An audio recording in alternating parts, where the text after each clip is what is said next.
The morning sun filtered through the dense canopy of the Alaskan wilderness as Julia adjusted her camera lens, focusing on a family of bears in the distance. She had been tracking this particular group for 3 weeks now, documenting their behavior for her wildlife conservation project. Her auburn hair was tied back in a practical braid, and her worn hiking boots were caked with mud from yesterday's trek through the marshlands. Oscar watched from their base camp, binoculars pressed to his eyes, his jaw tight with concern. He had known Julia for 5 years, worked alongside her on countless expeditions, but her fearlessness still managed to surprise him. Where others saw danger, she saw wonder. Where others retreated, she stepped forward with calm determination.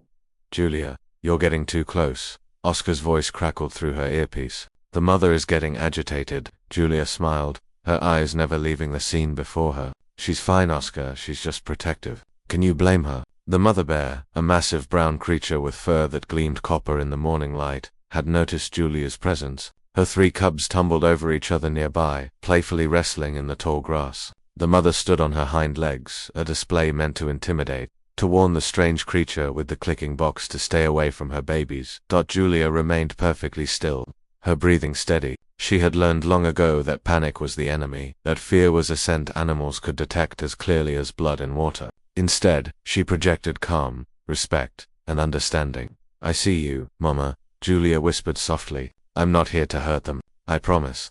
Oscar had started packing up their emergency supplies, ready to create a diversion if needed. His hands moved with practiced efficiency, though his eyes never left Julia's distant figure. She was brilliant, passionate, and sometimes infuriatingly reckless. He had spent half their partnership admiring her dedication and the other half worrying she would push her luck too far. Then something unexpected happened. 2 of the cubs, curious and emboldened by their youth, broke away from their mother's watchful eye. They lumbered toward Julia with that peculiar combination of clumsiness and determination that only young animals possess. They approached her position, their small faces scrunched in what might have been meant as fierce expressions, but came across as endearingly comical.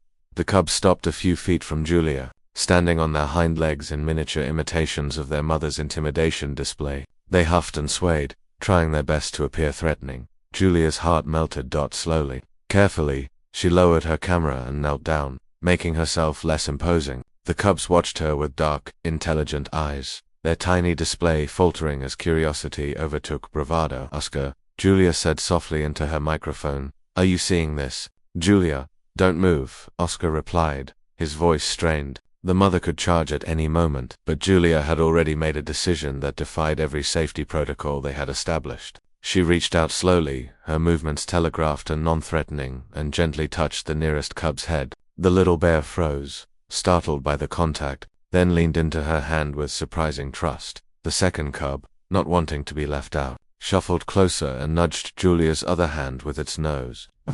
"You precious things," Julia murmured, her voice thick with emotion. "You tried to scare me, didn't you? My brave little babies." Oscar was already running toward her position, his legs pumping hard through the undergrowth. He had to get to her before the mother bear decided this interaction had gone too far. His mind raced through emergency procedures, bear deterrent techniques, evacuation routes. The mother bear, meanwhile, had dropped to all fours and was watching the scene with what could only be described as maternal exasperation. Her cubs were supposed to be learning caution, not making friends with humans. She huffed loudly, a sound that carried both warning and resignation. Julia heard the mother's call and knew her time was up. "Okay, sweet ones," she said gently, withdrawing her hands. "Time to go back to Mama." The cubs seemed reluctant to leave, but their mother's insistent calls eventually drew them back. They lumbered away, occasionally glancing back at the strange, kind creature who had touched them with such gentleness. Oscar arrived moments later, breathless and white. "Are you completely insane?" he demanded, though relief was evident in his voice. Julia stood, brushing dirt from her knees, a radiant smile on her face. "Did you get the footage?" "I what?" Oscar blinked, then glanced at the remote camera he had been operating. "Yes, but that's not the point. You could have been killed." "But I wasn't," Julia said simply. She looked back toward the bear family, now reunited and moving away through the forest. "They were just babies, Oscar, trying so hard to be fierce, to protect their space. They deserved to be acknowledged for their bravery, even if it was misguided." Oscar shook his head, though a reluctant smile tugged at his lips. "My brave little babies," he repeated her words.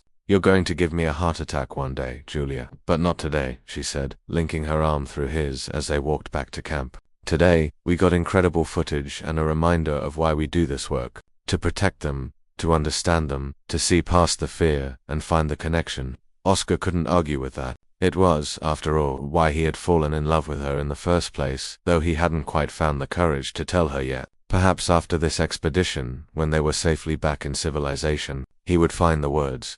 But for now, he simply walked beside her, grateful she was safe, and already preparing himself for whatever fearless adventure she would drag him into next. The bears disappeared into the forest, 3 small shadows following one large one, and Julia's laughter echoed through the wilderness, joyful, fearless, alive.